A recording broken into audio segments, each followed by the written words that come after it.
L'été 2008, la plage de la Baule s'étendait sous un soleil éclatant, ses 3 kilomètres de sable fin accueillant des milliers de vacanciers. Mais ce qui devait être un week-end parfait pour deux meilleurs amis s'est transformé en un mystère qui hantera la Loire-Atlantique pendant des années.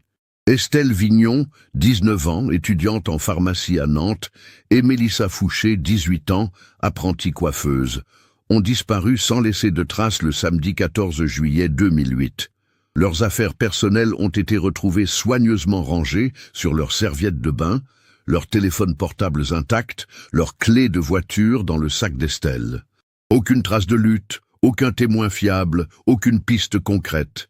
Pendant 3 ans, leurs familles ont vécu dans l'angoisse de l'incertitude jusqu'à ce qu'une confession troublante dans un hôpital de Nantes change absolument tout. Un homme mourant a parlé, révélant une vérité si sombre qu'elle remettrait en question la confiance de toute une région envers ses propres autorités. Qu'est-ce qui s'est réellement passé ce jour-là sur la plage de la Baule? Et pourquoi cette vérité a-t-elle été dissimulée pendant si longtemps? Avant de continuer avec cette histoire troublante, si vous appréciez les affaires mystérieuses réelles comme celle-ci, abonnez-vous à la chaîne et activez les notifications pour ne manquer aucun nouveau cas. Maintenant, découvrons comment tout a commencé. La Baule-Escoublac, située sur la côte atlantique française, est depuis longtemps considérée comme la plus prestigieuse station balnéaire de la Loire-Atlantique. Avec ses villas Belle Époque qui bordent la célèbre promenade Lucien-Barrière, ses casinos élégants et ses plages de sable fin qui s'étendent sur 9 kilomètres, la commune attire chaque été près de 100 000 visiteurs. En 2008, la ville comptait environ 16 000 habitants permanents, mais ce chiffre triplait pendant les mois d'été. C'est dans ce décor de cartes postales qu'Estelle Vignon et Mélissa Fouché avaient grandi, 2 jeunes femmes que tout le monde dans la région connaissait pour leur amitié indéfectible. Estelle, née le 3 mars 1989 à Nantes, était l'aînée de 2 enfants. Son père, Claude Vignon, travaillait comme chef comptable dans une entreprise de construction navale de Saint-Nazaire, tandis que sa mère, Sylvie, enseignait le français au lycée Grand Air de la Baule. Estelle était reconnue pour son sérieux et sa détermination. Brillante élève, elle avait obtenu son baccalauréat scientifique avec mention très bien et poursuivait ses études de pharmacie à la faculté de Nantes avec l'ambition de reprendre un jour l'officine familiale de ses grands-parents maternels. Mélissa Fouché, née le 28 septembre 1989 à la Baule même, représentait en quelque sorte le parfait complément de son amie. Fille unique de parents divorcés, elle vivait avec sa mère, Brigitte, qui tenait un salon de coiffure rue du Général de Gaulle depuis 15 ans. Son père, Alain Fouché, ancien marin-pêcheur reconverti dans la vente d'équipements nautiques, habitait Le Croisic et voyait sa fille un week-end sur 2. Mélissa, contrairement à Estelle, n'était pas particulièrement studieuse, mais elle compensait par un charisme naturel et une créativité débordante.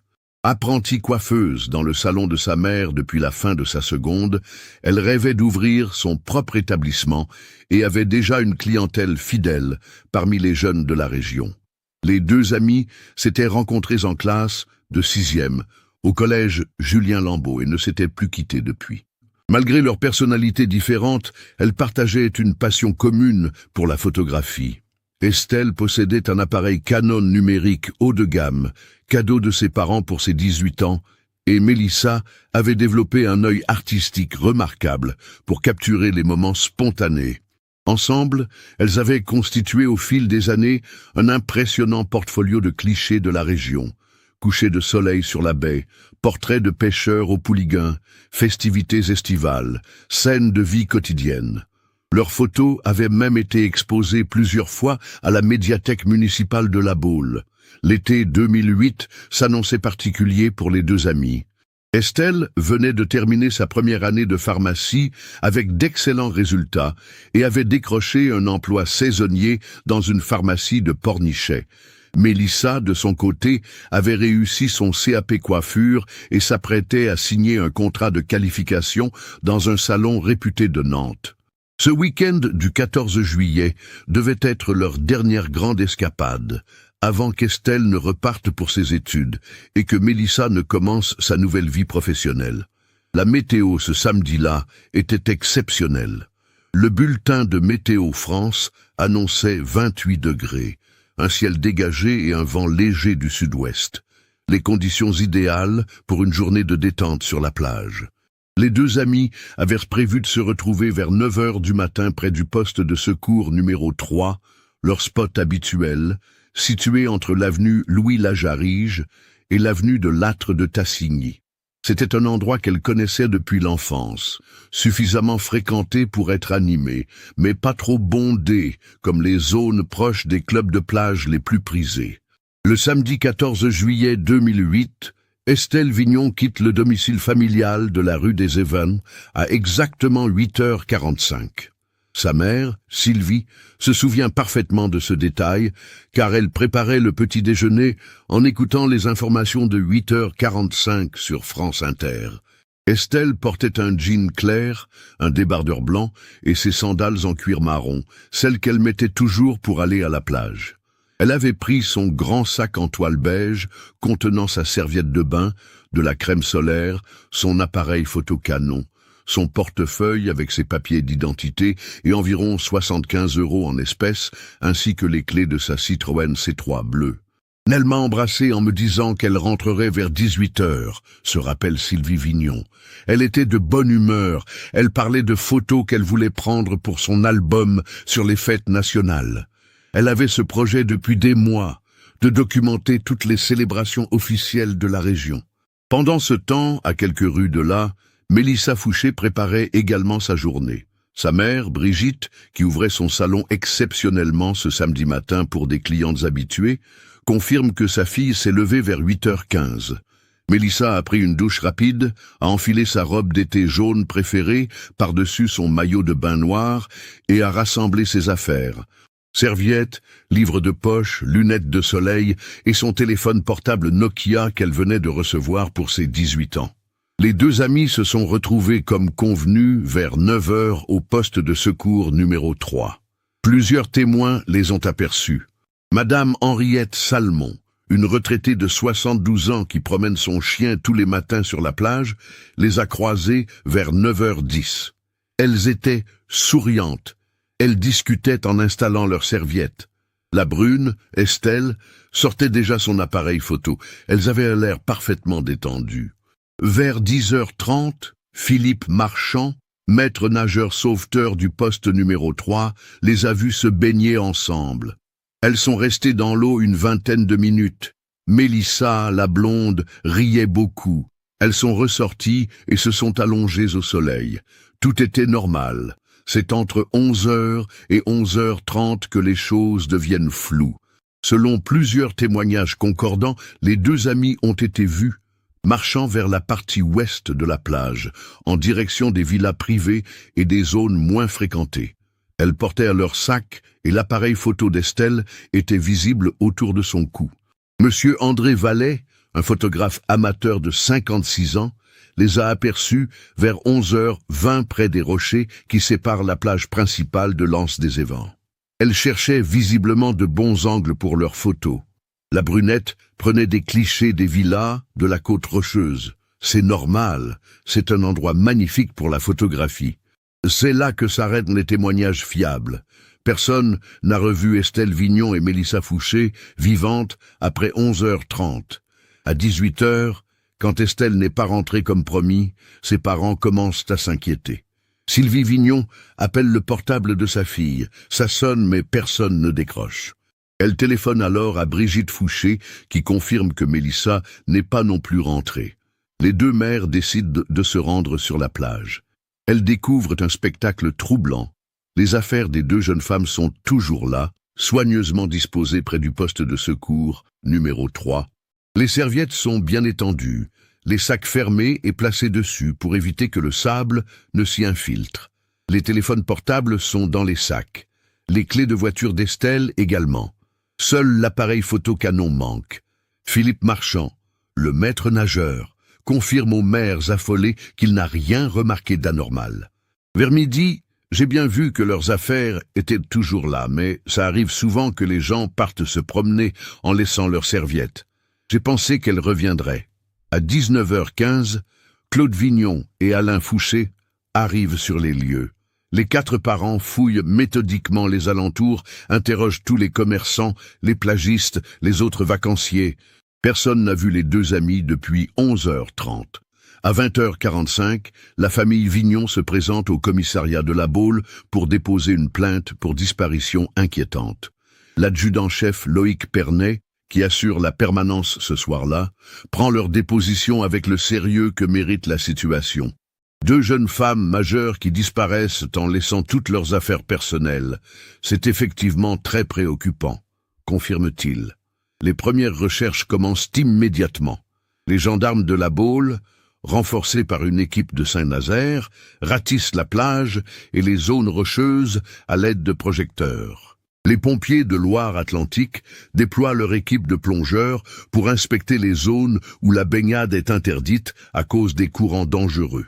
Le dimanche matin, l'alerte est donnée à tous les services. La gendarmerie nationale mobilise l'hélicoptère de la section aérienne de Nantes pour survoler la côte entre le Croisic et Pornichet. Les maîtres chiens de la caserne de Saint-Nazaire arrivent avec leurs équipes spécialisées dans la recherche de personnes disparues. Les gardes-côtes inspectent systématiquement toutes les criques et anfractuosités rocheuses de la presqu'île guérandaise. Pendant 3 jours, plus de 150 personnes participent aux recherches. Gendarmes, pompiers, bénévoles de la protection civile, habitants de la région. Chaque villa privée avec accès direct à la plage est visitée. Chaque bateau de plaisance ancré dans les ports voisins est contrôlé. L'enquête révèle rapidement qu'aucun des téléphones portables des disparus n'a émis de signal après 11h15 le samedi matin. Les dernières communications remontent au vendredi soir. Estelle avait envoyé un SMS à sa cousine de Nantes à 22h48 et Mélissa avait appelé une amie de Guérande vers 23h10. Les relevés bancaires ne montrent aucune activité suspecte. Les comptes des 2 jeunes femmes n'ont pas été débités depuis le vendredi après-midi quand Mélissa avait retiré 40 € au distributeur de la Banque Populaire rue des Halles. Le détail le plus troublant reste l'absence de l'appareil photo d'Estelle. Selon sa mère, elle ne se séparait jamais de son Canon lors de ses sorties photographiques, et plusieurs témoins l'ont vu l'utiliser dans la matinée. Pourtant, l'appareil n'était ni avec les affaires laissées sur la plage, ni dans la voiture d'Estelle. Les semaines qui suivirent, la disparition d'Estelle et Mélissa transformèrent radicalement la vie de leurs proches et de toute la communauté de la Baule. L'enquête officielle, menée par l'inspecteur Jean-Claude Martel de la gendarmerie de Saint-Nazaire, mobilisa d'importants moyens pendant tout l'été 2008. Chaque jour, les gendarmes interrogeaient de nouveaux témoins, vérifiaient des pistes, analysaient les moindres indices. Les familles Vignon et Fouché s'organisèrent rapidement pour maintenir la pression médiatique. Claude Vignon prit un congé sans solde de son entreprise pour se consacrer entièrement aux recherches. Il imprima des milliers d'affiches avec les photos de sa fille et de Mélissa. Il colla personnellement dans toute la Loire-Atlantique, de Nantes à Saint-Nazaire, en passant par tous les petits villages côtiers. Sylvie Vignon, soutenue par ses collègues enseignants, organisa des battues bénévoles chaque week-end dans les dunes et les zones boisées de la presqu'île guérandaise. Brigitte Fouché ferma temporairement son salon de coiffure et créa un comité de soutien avec d'autres commerçants de la Baule. Ensemble, ils organisèrent une marche blanche le 31 août 2008, qui rassembla plus de 2000 personnes sur la promenade Lucien-Barrière. L'image de cette foule silencieuse, marchant le long de la plage où les 2 amis avaient disparu, marqua profondément les esprits et fit la une de Ouest France pendant plusieurs jours. Alain Fouché, malgré sa séparation avec Brigitte, participa activement aux recherches. Utilisant ses contacts dans le milieu maritime, il organisa des expéditions en mer avec des pêcheurs professionnels du Croisic et de Batte-sur-Mer. Pendant des mois, ces hommes scrutèrent les côtes rocheuses depuis leurs bateaux. espérant découvrir un indice que les recherches terrestres auraient manqué. L'impact psychologique sur les proches fut dévastating. Sylvie Vignon développa des troubles du sommeil sévères et dut consulter un psychologue à Nantes. Je restais éveillé toute la nuit à imaginer ce qui avait pu arriver à Estelle, confie-t-elle des années plus tard. Chaque sonnerie de téléphone me faisait bondir. J'espérais toujours que ce soit elle qui appelle pour dire qu'elle allait bien. Claude Vignon, homme habituellement réservé, devint obsédé par l'enquête. Il tenait un carnet détaillé de tous les témoignages recueillis, analysait chaque piste avec la minutie d'un enquêteur professionnel. Sa femme raconte qu'il avait transformé le bureau de la maison en véritable centre de commandement, avec des cartes de la région épinglées au mur et des dizaines de chemises classées par date et par thème. La communauté de La Baule elle-même fut profondément marquée. Pour la première fois depuis des décennies, les habitants éprouvaient un sentiment d'insécurité dans leur ville balnéaire réputée tranquille. Les parents accompagnaient leurs enfants jusqu'à la plage.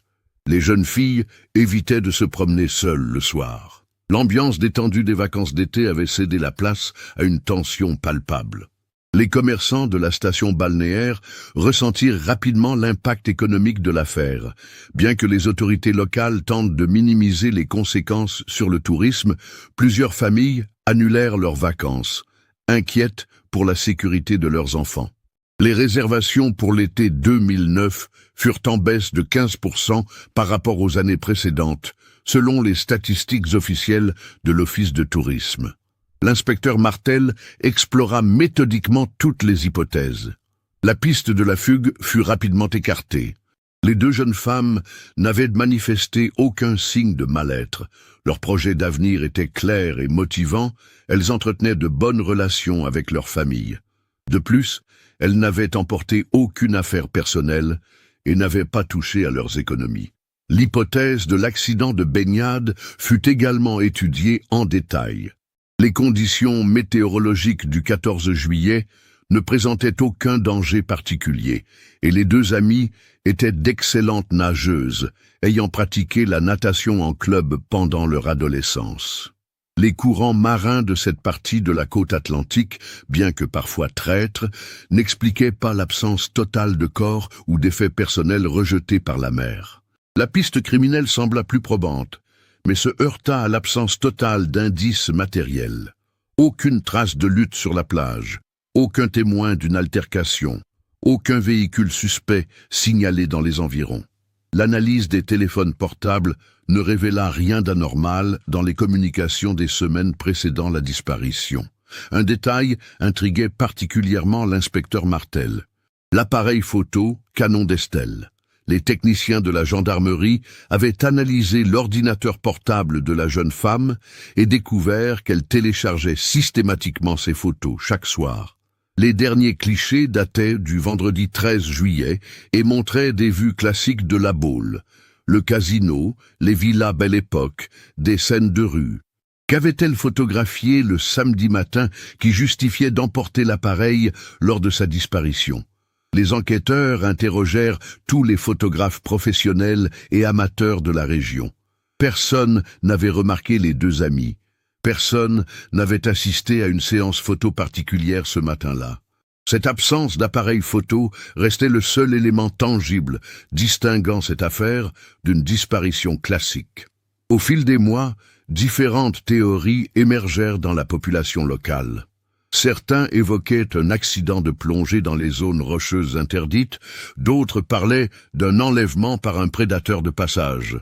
Les plus imaginatifs suggéraient même que les deux amies avaient été témoins d'un crime et avaient été réduites au silence. Cette dernière hypothèse prit une certaine consistance quand plusieurs habitants de La Baule mentionnèrent avoir remarqué une activité inhabituelle sur la plage ce samedi matin. Madame Colette Barrier, propriétaire d'une villa avec vue directe sur la mer avenue Louis-Lajarige, déclara aux enquêteurs avoir observé des allées et venues suspectes vers 11 heures. Il y avait des hommes en costume sombre qui ne ressemblaient pas à des vacanciers normaux. Ils discutaient près des rochers, assez loin des baigneurs. Monsieur René Duclos, retraité qui effectue quotidiennement sa promenade matinale sur la plage, confirma avoir vu 3 ou 4 personnes habillées de façon incongrue pour une journée de plage, dans la zone où Estelle et Mélissa avaient été aperçues pour la dernière fois. Ils portaient des pantalons longs et des chemises par cette chaleur. Ça m'avait frappé. Ces témoignages, bien que troublants, restaient trop vagues pour constituer des preuves tangibles. L'inspecteur Martel les consigna soigneusement dans son dossier, mais ne put les exploiter faute d'éléments plus précis. 3 ans s'écoulèrent ainsi, marqués par une douleur qui ne s'atténuait pas pour les familles et un mystère qui semblait destiné à rester non résolu. L'enquête officielle était au point mort, classée sans suite, faute d'éléments nouveaux.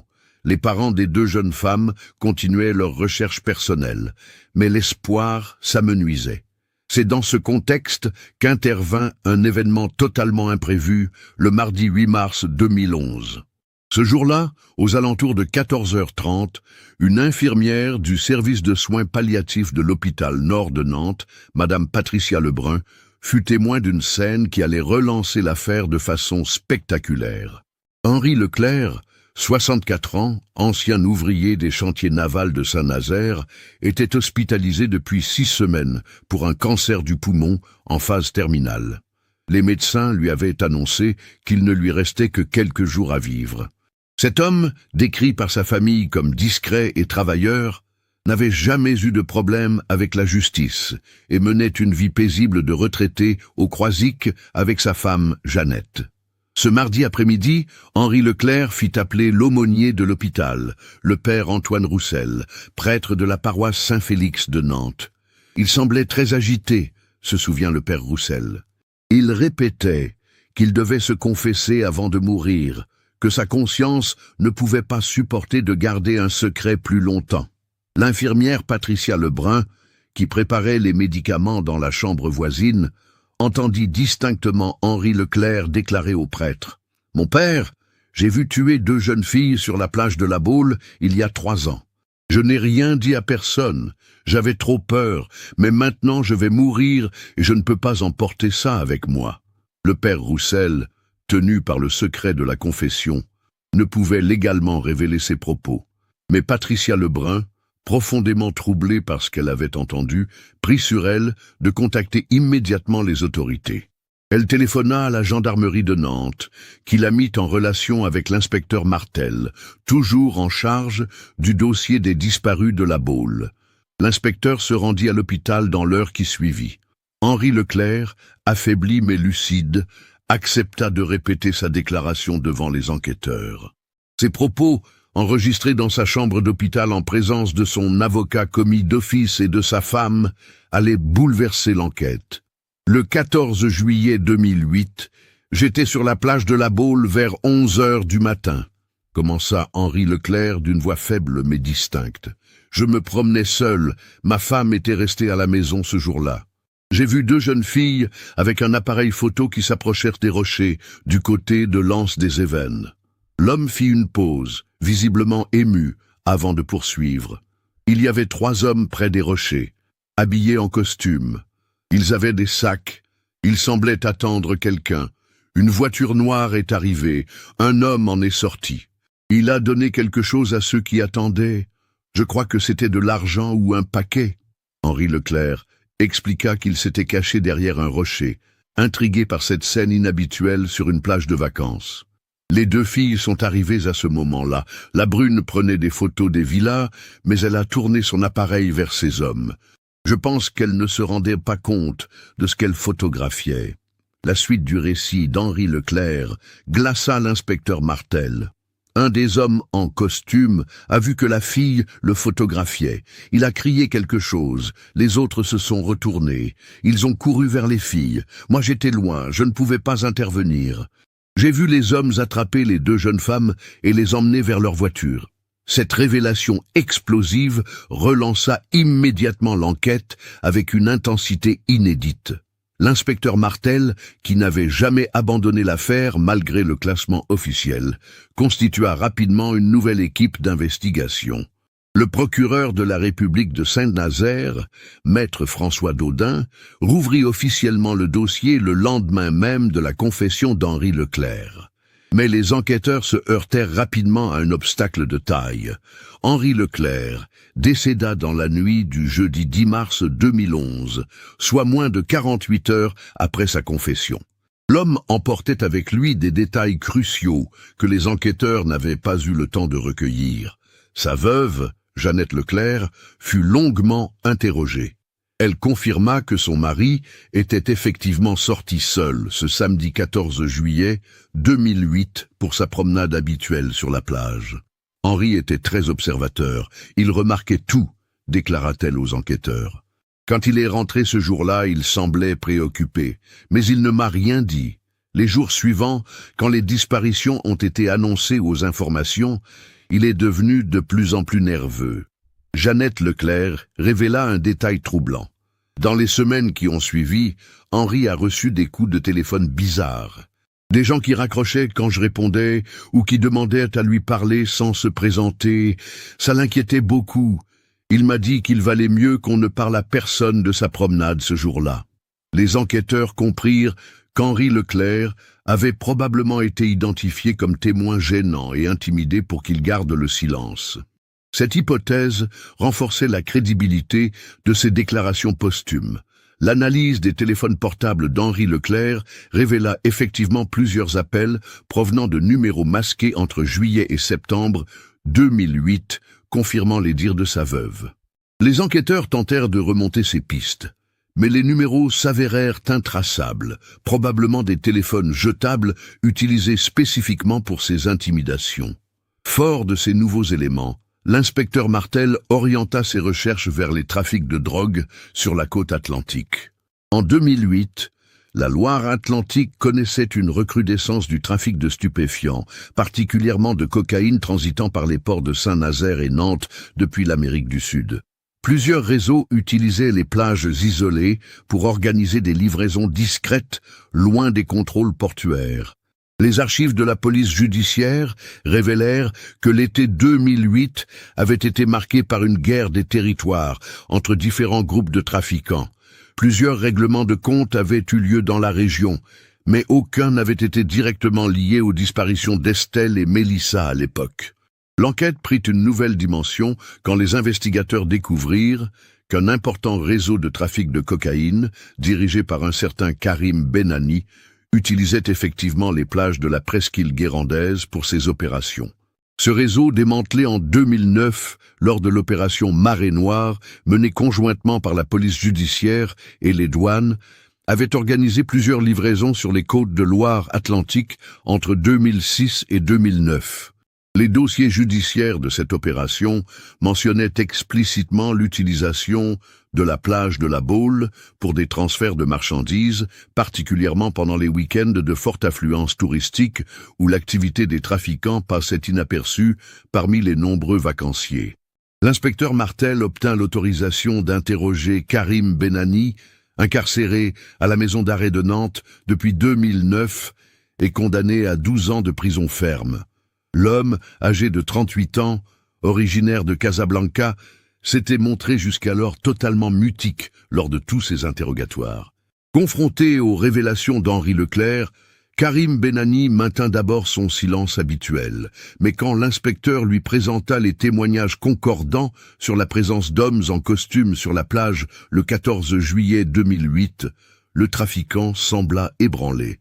« Si quelqu'un vous a dit qu'il y avait une livraison ce jour-là, il ment », déclara finalement Benani. « Nous n'opérions jamais pendant les fêtes nationales. C'était trop risqué, avec tous les contrôles renforcés. » Cette dénégation surprit les enquêteurs, mais elle fut rapidement contredite par un autre élément découvert dans les archives judiciaires. Un indicateur de police, dont l'identité resta confidentielle, avait signalé en 2008 une activité suspecte sur les plages de la Baule, précisément le week-end du 14 juillet.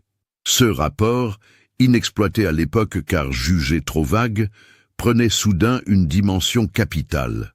L'indicateur mentionnait avoir observé un groupe d'hommes procédant à un échange de marchandises près des rochers de l'anse des Évènes, aux environs de 11 heures le samedi matin. L'inspecteur Martel décida de reprendre méthodiquement tous les témoignages recueillis en 2008, mais cette fois en se concentrant spécifiquement sur cette zone rocheuse et cette tranche horaire précise. Cette nouvelle approche révéla des détails qui avaient été négligés lors de la première enquête. Madame Simone Garnier, propriétaire d'un restaurant face à la mer avenue du Maréchal de Lattre de Tassigny, se souvenait maintenant d'avoir vu une berline noire aux vitres teintées stationnée de façon inhabituelle, près de l'accès à la plage vers 11 heures ce matin-là. Elle était garée sur l'emplacement réservé aux livraisons, mais ce n'était pas un jour de livraison. Le conducteur est resté au volant pendant que d'autres hommes marchaient vers la plage. Monsieur Jacques Dufresne, ancien directeur de l'office de tourisme de la Baule, révéla qu'il avait remarqué des individus qui ne correspondaient pas à la clientèle habituelle de la station, ce week-end du 14 juillet. Ils portaient des costumes de ville par une chaleur pareille. Ils ne parlaient pas français entre eux. J'avais pensé que c'était peut-être des hommes d'affaires en déplacement, mais leur comportement était étrange pour des vacanciers. Ces témoignages, fragmentaires mais concordants, confirmaient la présence d'un groupe organisé sur la plage au moment précis où Estelle et Mélissa avaient disparu. L'inspecteur Martel comprit que l'enquête initiale avait échoué parce qu'elle n'avait pas envisagé l'hypothèse criminelle sous l'angle du grand banditisme. Les investigations révélèrent également un aspect troublant concernant la gestion locale de l'affaire. En épluchant les archives municipales, l'inspecteur découvrit que le maire de La Baule de l'époque, M. Yves Météreau, avait personnellement contacté le préfet de Loire-Atlantique dès le lundi 16 juillet 2008 pour demander une gestion discrète de l'enquête afin de préserver l'image touristique de la commune. Cette démarche, bien qu'officiellement justifiée par des considérations économiques légitimes, avait eu pour conséquence de limiter la couverture médiatique nationale de l'affaire. Contrairement à d'autres disparitions similaires qui avaient bénéficié d'une exposition importante dans les grands médias, le cas d'Estelle et Mélissa était resté essentiellement régional. Madame Françoise Bonneau, ancienne journaliste de Ouest France qui avait couvert l'affaire en 2008, confirma cette pression exercée par les autorités locales. Nous avions reçu des consignes très claires de ne pas dramatiser l'événement. On nous demandait de présenter les choses comme un probable accident de baignade, plutôt que comme une disparition inquiétante. C'était très inhabituel. Cette révélation stupéfia les familles des victimes. Claude Vignon se sentit particulièrement trahi. Pendant que nous nous épuisions à chercher nos filles, les autorités locales s'inquiétaient surtout de l'impact sur les réservations hôtelières. C'est révoltant. L'inspecteur Martel découvrit également que plusieurs témoignages potentiellement importants n'avaient jamais été correctement exploités. Un employé municipal chargé du nettoyage des plages, M. Alain Bourdet, avait signalé avoir trouvé des traces de pneus dans le sable près des rochers le dimanche 15 juillet au matin, soit le lendemain de la disparition. J'ai trouvé ça bizarre parce que les véhicules n'ont pas le droit de circuler sur cette partie de la plage, expliqua Bourdès lors de son nouvel interrogatoire en 2011. Les traces étaient fraîches, elles avaient été faites dans la nuit ou très tôt le matin. J'en ai parlé aux gendarmes qui ratissaient la zone, mais ils m'ont dit qu'ils prendraient note. Ces traces de pneus n'avaient jamais été photographiées ni moulées, une négligence qui privait l'enquête d'un indice potentiellement crucial. Alain Bourdet précisa que les traces suggéraient un véhicule lourd, peut-être un fourgon ou une grosse berline, et qu'elle menait directement vers l'eau avant de disparaître. Un autre témoin négligé émergea des archives. Mademoiselle Julie Cornec, alors âgée de 16 ans et en vacances avec sa famille dans une villa proche de la zone rocheuse. En 2008, ses parents avaient jugé son témoignage trop imprécis pour mériter d'être signalé aux enquêteurs. Interrogée à nouveau en 2011, Julie Cornec, devenue étudiante en droit à Rennes, fournit des détails troublants. J'étais sur la terrasse de la villa de mes grands-parents vers 11h30 ce matin-là. J'ai entendu des cris des voix d'hommes qui parlaient fort. J'ai regardé vers la plage et j'ai vu des silhouettes près des rochers, mais c'était assez loin pour que je ne puisse pas distinguer exactement ce qui se passait. La jeune femme ajouta un détail glaçant. Quelques minutes après, j'ai vu une voiture sombre remonter l'accès à la plage à toute vitesse. Elle roulait beaucoup trop vite pour cet endroit. J'ai trouvé ça louche, mais mes parents m'ont dit de ne pas m'en mêler. Ces éléments, rassemblés 3 ans après les faits, dessinaient le contour d'une opération criminelle organisée. Tout indiquait qu'Estelle et Mélissa avaient été les témoins involontaires d'une transaction illicite et qu'elles avaient payé cette malchance de leur vie. L'inspecteur Martel se concentra alors sur l'identification précise des membres du réseau de Karim Benani, actif en juillet 2008. Les dossiers judiciaires révélèrent les noms de 3 lieutenants du trafiquant qui n'avaient jamais été arrêtés lors de l'opération Marée Noire. Samir Hadji, Mohamed Laroussi et un certain Tony, dont l'identité réelle restait mystérieuse. Samir Hadji, 35 ans, était signalé comme particulièrement violent par les services de renseignement. Spécialisé dans l'intimidation et l'élimination des témoins gênants, il avait déjà été soupçonné de plusieurs disparitions dans la région nantaise sans qu'aucune preuve formelle n'ait jamais pu être établie contre lui. Mohamed Laroussi, 42 ans, était décrit comme le logisticien du groupe, celui qui organisait les livraisons et gérait les contacts avec les fournisseurs sud-américains. Son profil correspondait parfaitement au témoignage d'Henri Leclerc concernant l'homme qui était descendu de la voiture noire pour remettre un paquet aux autres. Quant à Tony, les informations le concernant restaient fragmentaires.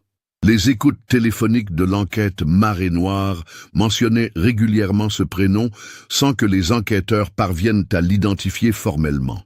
Il semblait jouer un rôle de coordinateur entre différents réseaux et était réputé pour sa capacité à régler les problèmes discrètement.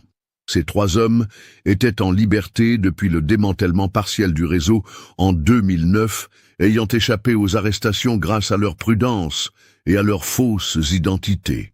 Leur localisation constituait désormais la priorité absolue de l'enquête. La percée décisive survint de manière totalement inattendue le vendredi 25 mars 2011. Ce jour-là, les services de police espagnols procédèrent à l'arrestation de plusieurs membres d'un réseau international de trafic de cocaïne à Algeciras, dans le cadre d'une opération coordonnée avec Europol. Parmi les personnes interpellées figurait un certain Antoine Mercier, 46 ans, français d'origine, recherché par plusieurs pays européens. Lors de la fouille de son domicile temporaire, les policiers espagnols découvrirent un téléphone portable contenant des photos troublantes. Ces clichés, datés du 14 juillet 2008, selon les métadonnées numériques, montraient la plage de la Baule et semblaient avoir été pris depuis un véhicule en mouvement. Plusieurs photos cadraient précisément la zone rocheuse de l'anse des Évennes. Intrigués par ces images prises le jour des disparitions, les autorités espagnoles contactèrent immédiatement leurs homologues français. L'inspecteur Martel reçut les fichiers par voie électronique sécurisée le lundi 28 mars et comprit immédiatement leur importance capitale. Les photos révélaient des détails que personne n'avait mentionnés lors des témoignages. On y voyait distinctement 3 hommes en costume près des rochers, exactement comme l'avait décrit Henri Leclerc. Plus troublant encore, 2 silhouettes féminines étaient visibles sur plusieurs clichés, se dirigeant vers le groupe d'hommes avec ce qui ressemblait à un appareil photo. Antoine Mercier, interrogé par vidéoconférence depuis la prison de Malaga, finit par avouer son identité réelle. Il s'agissait du mystérieux Tony, recherché depuis 3 ans par les enquêteurs français. Confronté aux preuves photographiques trouvées en sa possession, l'homme accepta de négocier sa coopération contre une réduction de peine. « J'étais le chauffeur ce jour-là », déclara-t-il aux enquêteurs français lors d'un interrogatoire retransmis par liaison vidéo sécurisée. Karim nous avait demandé de récupérer une livraison sur la plage. C'était une opération de routine, on l'avait déjà fait plusieurs fois à cet endroit.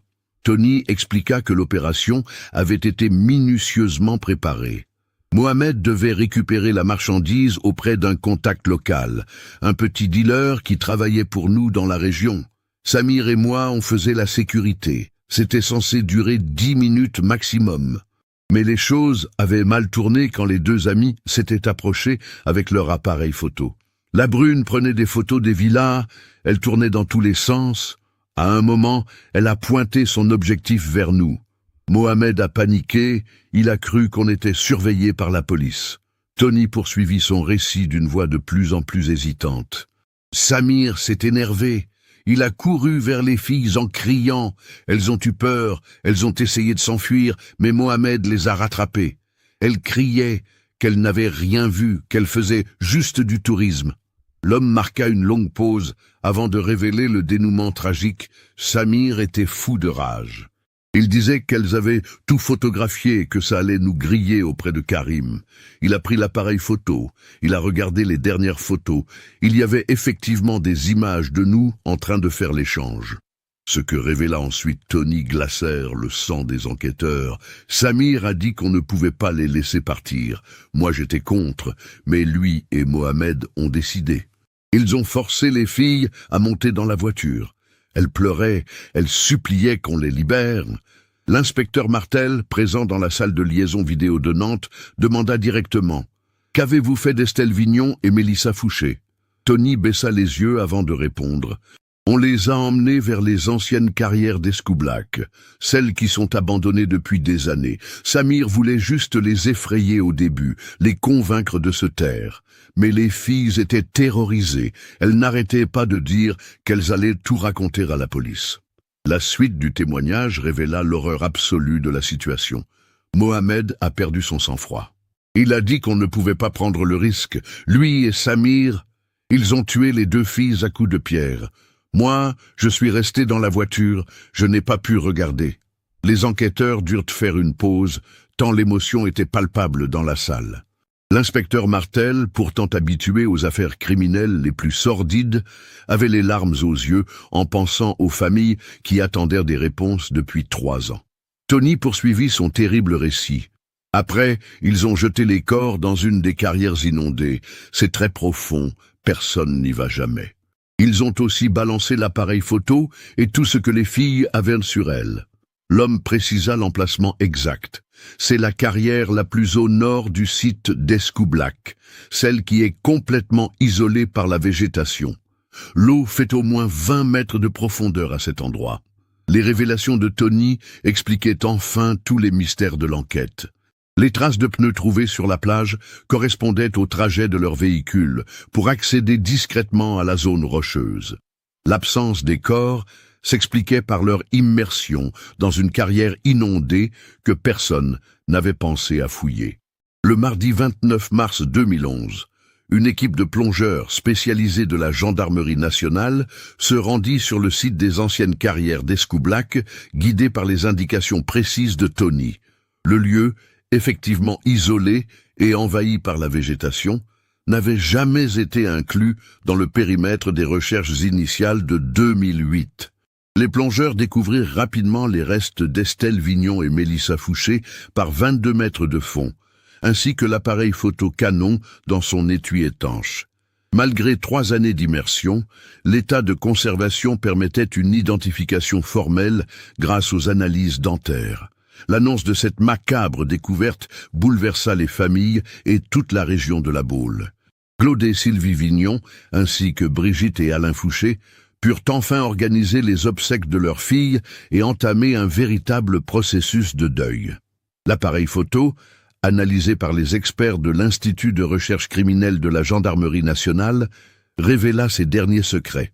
La carte mémoire contenait effectivement les photos prises le matin du 14 juillet 2008. Les derniers clichés, pris vers 11h25, montraient clairement Mohamed Laroussi recevant un paquet d'un homme non identifié, confirmant point par point le témoignage de Tony. Ces images constituaient la preuve formelle de l'activité criminelle qui avait coûté la vie aux deux amis. Elles démontraient également qu'Estelle et Mélissa étaient mortes uniquement parce qu'elles s'étaient trouvées au mauvais endroit au mauvais moment, victimes innocentes d'une paranoïa criminelle. Sur la base des aveux de Tony et des preuves matérielles découvertes, un mandat d'arrêt international fut émis contre Samir Hadji et Mohamed Laroussi. Samir fut arrêté 3 semaines plus tard à Marseille, où il tentait de s'embarquer pour l'Algérie sous une fausse identité. Mohamed, lui, fut interpellé en Belgique lors d'un contrôle de routine, ses empreintes digitales ayant été identifiées dans le fichier européen. Les 3 hommes furent jugés en mars 2013 devant les assises de Loire-Atlantique. Tony bénéficia d'une réduction de peine pour sa coopération et fut condamné à 15 ans de réclusion criminelle pour complicité de meurtre.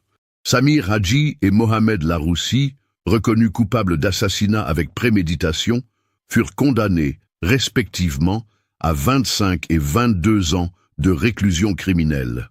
Karim Benani, bien qu'emprisonné au moment des faits, fut également poursuivi en tant que dirigeant du réseau. Sa peine initiale fut alourdie de 10 ans supplémentaires pour sa responsabilité morale dans ces meurtres. Le procès révéla également les dysfonctionnements de l'enquête initiale. Plusieurs responsables locaux furent sanctionnés disciplinairement pour avoir privilégié les intérêts touristiques au détriment de la recherche de la vérité. Le maire d'alors, Yves Mettereau, présenta des excuses publiques aux familles, reconnaissant que la pression exercée pour minimiser l'affaire avait probablement retardé la découverte de la vérité. L'inspecteur Jean-Claude Martel, dont la ténacité avait permis de résoudre cette affaire, reçut les félicitations du ministre de l'Intérieur. Il déclara, lors de la conférence de presse finale, « Cette enquête nous rappelle que derrière chaque disparition se cachent des familles qui souffrent et qui méritent la vérité. Nous ne devons jamais abandonner, même quand les pistes semblent s'éteindre. » L'impact de cette révélation dépassa largement le cadre local. L'affaire fit l'objet de plusieurs documentaires télévisés et inspira une réforme en profondeur de la gestion des enquêtes pour disparitions en France. Le ministère de l'Intérieur commanda une étude approfondie sur les dysfonctionnements qui avaient permis que cette affaire reste non résolue pendant 3 ans. Cette étude révéla des problématiques structurelles inquiétantes. Dans 23% des disparitions d'adultes jeunes survenues en zone touristique entre 2005 et 2010, des pressions similaires à celles exercées à La Baule avaient été documentées. Les élus locaux, craignant pour l'image de leur commune, avaient régulièrement tenté d'influencer la couverture médiatique et parfois même l'orientation des enquêtes. Le procureur général de Rennes, maître Bernard Legrand, présenta en 2014 de nouvelles directives nationales garantissant l'indépendance totale des enquêteurs face aux pressions politiques et économiques locales. L'affaire d'Estelle et Mélissa ne doit plus jamais se reproduire, déclara-t-il lors de la présentation de ces mesures. La vérité judiciaire ne peut être subordonnée à aucune autre considération. Les répercussions touchèrent également le monde du tourisme français. L'Association nationale des stations balnéaires adopta une charte éthique s'engageant à ne jamais interférer dans les enquêtes judiciaires, même en cas d'impact négatif sur l'activité économique locale. Cette charte, surnommée « Protocole Estelle et Mélissa », fut signée par plus de 150 communes touristiques françaises. Du côté des familles, le processus de reconstruction fut long et difficile. Claude Vignon abandonna définitivement son poste au chantier naval et se consacra entièrement à l'association créée en mémoire de sa fille. Perdre Estelle était déjà insupportable, confie-t-il aujourd'hui. Découvrir qu'elle était morte pour rien, juste parce qu'elle était au mauvais endroit au mauvais moment, a ajouté une dimension de révoltante injustice à notre douleur. Sylvie Vignon reprit l'enseignement, mais changea de méthode pédagogique. Elle développa des cours sur les droits civiques et la protection des témoins, sensibilisant ses élèves de lycée au danger du silence face au crime organisé. Si Henri Leclerc avait parlé plus tôt, nos filles seraient peut-être encore en vie, explique-t-elle. Je veux que mes élèves comprennent qu'être témoin d'un crime implique une responsabilité civique. Brigitte Fouché transforma son salon de coiffure en point de collecte d'informations pour l'association Estelle et Mélissa.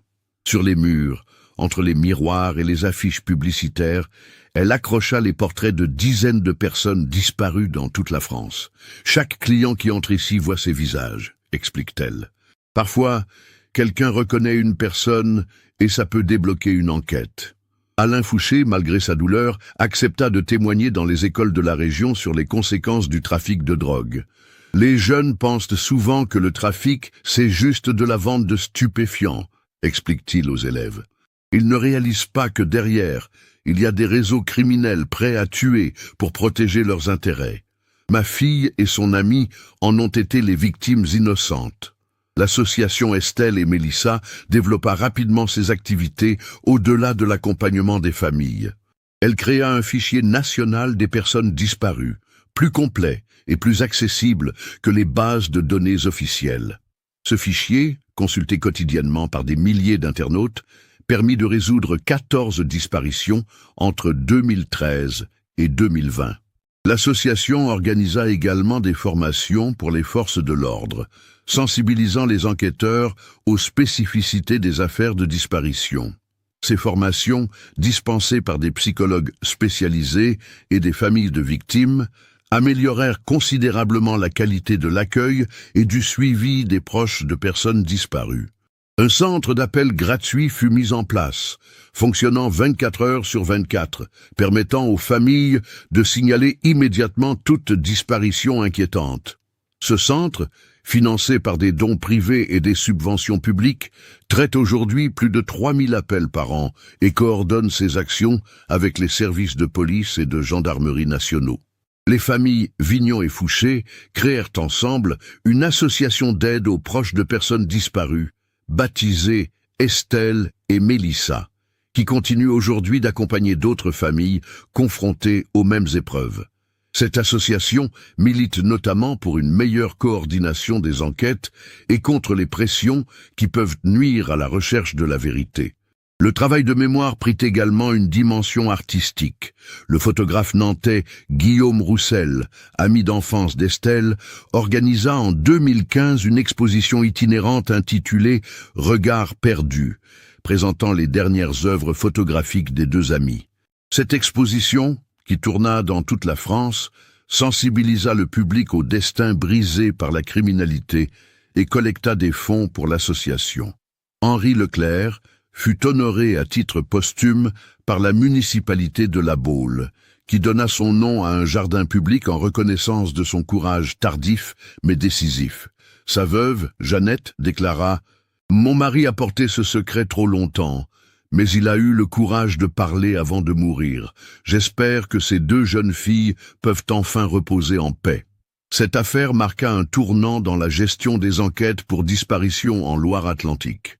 Les protocoles furent renforcés pour éviter que des considérations extérieures n'interfèrent avec le travail des enquêteurs.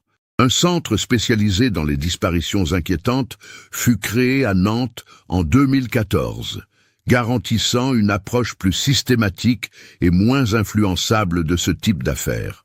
Aujourd'hui, la plage de La Baule a retrouvé sa sérénité apparente. Mais les habitants de la région n'ont pas oublié Estelle Vignon et Mélissa Fouché. Une stèle commémorative, installée près du poste de secours numéro 3, rappelle leur mémoire et celle de toutes les victimes innocentes de la criminalité.